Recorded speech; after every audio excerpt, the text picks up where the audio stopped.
Hi నమస్తే welcome to my channel Basumati's vlogs. ఇది వచ్చేసి వినాయక చవితి రోజు సాయంత్రం అండి. మేము పండగ చేయలేదు, కానీ పండగ కబుర్లు అయితే చెప్తాను, నచ్చిన వాళ్ళు వినండి. ఏం లేదండి, పొద్దున దోశ పోసేసుకున్నాను. మా ఆయన దోశ తిని తీసుకెళ్ళిపోయినారు. నేను దోశ తిన్నాను. మా చిన్నది పెద్ద పాప ఇద్దరు లేటుగా లేచి వాళ్ళు దోశ తిన్నారు. ఇంకా పండగ చేయలే కదా, ఇంకా ఏం చేయలేదండి. సాయంత్రం పెద్ద పాప పాప్కార్న్ చేసి తను తిని నాకు ఇచ్చింది. ఇంకా రాత్రి కిచెన్లోకి వచ్చినాను. ఇంకా సరే పప్పన్న చేద్దాము, మా పెద్ద పాపకి ఇష్టమైన పప్పు పాయసాలు అవేం చేయలేదు కదా. చిన్నదైతే ఏదైనా తింటుంది హాటు, బట్ స్వీట్ అయితే తిన్నది కనుక ఎర్రకంది పప్పుతో పప్పు చేద్దామని కిచెన్కి వచ్చిన. నేను పండగ చేయకుండా నేను పెద్ద పాప రెడీ అయిందని నేను కూడా సాయంత్రము మూడు బాగుండడం కోసము నీట్గా కొత్త చీర కట్టుకొని ఇంకా వీడియో చేశాను కదా ఆల్రెడీ. మనం ఒక లాంగ్ వీడియో పెట్టాను. ఏంటి ఇది సేవింగ్స్ గురించి, నేనేం టైటిల్ మర్చిపోయా. ఇంకా వీడియో చేసేసినాను. ఇంకా వచ్చి కిచెన్లో పని చేసుకున్నాను. పండగ రోజు పండగ చేయలేదని మనం కొత్త బట్టలు కట్టాం కదా, పండగ చేయకున్నా కొత్త బట్టలు వేసుకోండి, మూడు బాగుంటుంది. నాకైతే కొత్త డ్రెస్ వేసుకున్నాక నా మూడు కూడా సెట్ అయిపోయింది. బట్ ఏంటంటే కొన్ని కబుర్లు చెప్పుకుందాం, హైదరాబాద్ విషయాలు. మా ఆయనకు దేవుడు అంటే చాలా భక్తి, అది అందరికీ తెలుసు. కానీ చాలామందికి నేను భక్తి లేని దానిలాగా కనిపిస్తా. ఎందుకంటే భక్తి అనేది ప్రచారం చేసుకునేదే కాదండి. చాలామంది అభిప్రాయం ఏంటంటే పూజలు చేస్తేనే భక్తి, గుడికి వెళ్తేనే భక్తి, అష్టోత్తరాలు శతనామాలు ఇవన్నీ చదువుకుంటేనే భక్తి అనుకుంటారు. నా దృష్టిలో భక్తి అంటే ఏంటంటే, మా గురువు గారు వాళ్ళు మాకేమి గుళ్ళు గోపురాలు వెళ్ళాలి అనే నియమం చెప్పలేదు. ఏమన్నారంటే గుడికి గోపురానికి ఏది కూడా వెళ్ళొద్దు అనలేదు, చెయ్యండి అని అనలేదు. గురువులు అంటే టెంపుల్కి పోనీకనే ఈ అష్టోత్తరాలు చదువు అని చెప్పరు ఎప్పుడు. గురువుల ఉద్దేశం వేరు. గురువులు మెడిటేషన్ చేయమని చెప్తారు. సో ఏదైనా నేను ఇచ్చిన మెడిటేషన్ చేసుకోండి, గుడికి వెళ్ళే వాళ్ళకి ఎంత పుణ్యం వస్తుందో మీకు అంతే వస్తుందని మాకు చిన్నప్పుడు చెప్పేవాళ్ళు. యాక్చువల్గా మా అమ్మ వాళ్ళకు సెంటిమెంట్స్ కూడా చాలా తక్కువ అండి. ఏదైనా కానీ ఉండడమే తక్కువ. దాంట్లో మా గురువుగారు వచ్చాక ఉన్న సెంటిమెంట్స్ అన్నీ తీపిచ్చేశారు మా చేత. ఏమేమి సెంటిమెంట్స్ అంటే, పీరియడ్స్ వస్తా అని స్నానం చేస్తాం కదా, అది చేయొద్దని మానిపించేశారు. తర్వాత గురువులను కాళ్ళు ముట్టుకునే వాళ్ళు కాదు అప్పట్లో ఎవ్వరు కూడా.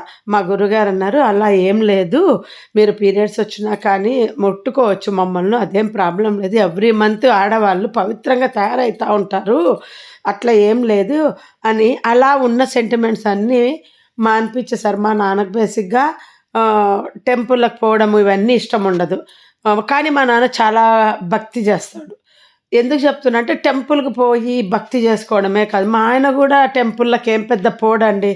ఆ టెంపుల్ పోవాలి అనే ఆలోచన ఉండదు. ఏ పండగ కూడా హైదరాబాద్లో మమ్మల్ని టెంపుల్కి తీసుకెళ్ళేవాడు కాదు. కానీ అయినా పండగ రోజు ఇంట్లో సందడిగా ఉంటే ఓకే. చప్పచప్పగా మనం ఉన్నప్పుడు ఒక టెంపుల్ పోయొచ్చు, ఒక ప్రశాంతంగా ఉంటుంది. కొత్త బట్టలు వేసుకొని ఇంట్లోనే కూర్చుంటాం కదా, గుడికి పోయేస్తే ఒక రిలాక్స్ ఉంటుంది. అందుకే నేను గుడికి పోవడానికి ఇష్టపడతాను. హైదరాబాద్లో మా ఆయన ఎప్పుడు గుళ్ళకే పిలుచుకుపోయేవాడు కాదు, ఏ గుడికి పిలుచుకెళ్ళేవాడు కాదు. పండగ రోజు కూడా వినాయకులను పిల్లలను నేను అడిగేదాన్ని, ఏమండి పిల్లలను అట్లా గణపతి వాళ్ళని చూపించుకురా అని అంటే ఆయన, నేను రాను, నేను పోను. ఆయనకు ఎప్పుడు తన రిలాక్సే చూసేవాడు అనమాట. ఈ ఫ్యామిలీలో వీళ్ళకు ఉంటాయి కదా కోరికలు, పిల్లల్ని తిప్పాలి, ఇట్లాంటి ఆలోచనలు అప్పుడు ఎప్పుడు ఉండేటి కాదు. ఇప్పుడు వచ్చింది మా ఆయనకు. నేను డైరెక్ట్గా చెప్పి అలవాటు చేయించుకున్నా. ఏదైనా మనము చేయించుకోవాలి, మొగుడినైనా పిల్లలనైనా. అలవాటు పిల్లలనే కాదు పెంచేటప్పుడు మొగుడిని కూడా మార్చుకోవాలని చెప్తున్నా. మనకు కావాల్సినట్టు మన హస్బెండ్ను మార్చుకోవాలి, హస్బెండ్ కూడా తన భార్యను తనకు కావాల్సినట్టు మార్చుకోవాలి. వన్ సైడ్ ఏది కరెక్ట్, తల్లి పిల్లలను మార్చుకోవాలి, పిల్లలు తల్లిని మార్చుకోవాలి, ఎవరి కంఫర్టు వాళ్ళు. సో మేము నలుగురికి కావాల్సినట్టు డైరెక్ట్గా కొట్లాడుకొని చెప్పుకొని మార్చుకుంటాం. నాకు ఇష్టం లేదు అంటే అవతల వాళ్ళకి ఇష్టం ఉంది కదా అనేది చెప్పుకుంటాం అనమాట. పిల్లలు మాకు చెప్తారు, మేము పిల్లలకు చెప్తాము. మనము మన కుటుంబం అనేది ఇంపార్టెన్స్ ఇవ్వాలి, తర్వాతనే బంధువులకు ఇంపార్టెన్స్ ఇవ్వాలి. ముందు నాకు బంధువులకు ఇంపార్టెన్స్ ఇచ్చేదాన్ని, తర్వాత బంధువులు తర్వాతే ఫ్యామిలీ అన్నట్టు ఉండేదాన్ని. ఇదంతా ఎందుకు చెప్తున్నానంటే, ఇప్పుడు మాకు ఎవ్వరు లేరు, మేము అందరినీ వదిలేసామని అందరికీ చెప్తూ ఉంటాం. కానీ ఏమవసరం అండి బంధువులతో? ముందు ఇంట్లో పిల్లలతో ప్రేమగా ఉండాలి ఫస్ట్.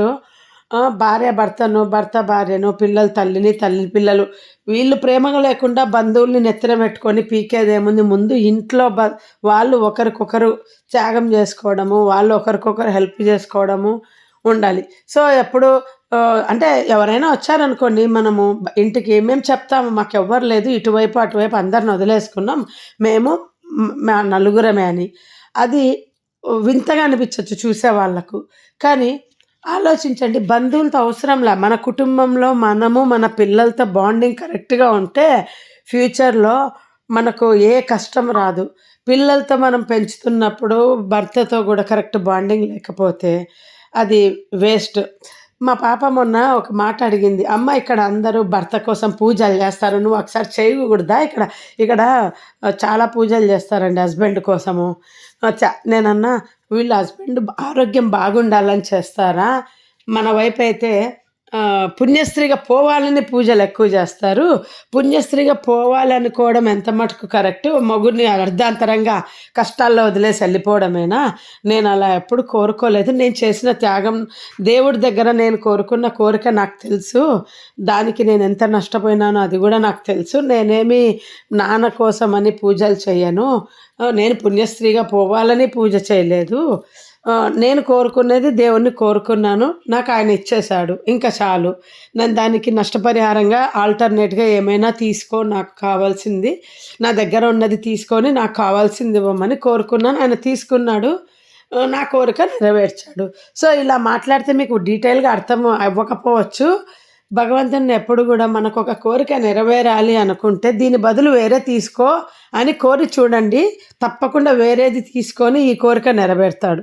అంతేగాని వేరే కోరిక నెరవేర్చి, ఇది నెరవేర్చి అని అడగాను. నేను అలా కోరుకునేదాన్ని. నాకు ఈ కోరిక నెరవేరాలి. దీనికోసం ఆల్టర్‌నేట్‌గా ఏదైనా తీసుకో నా నుండి అని అలా కోరిక నెరవేర్చుకున్నానండి.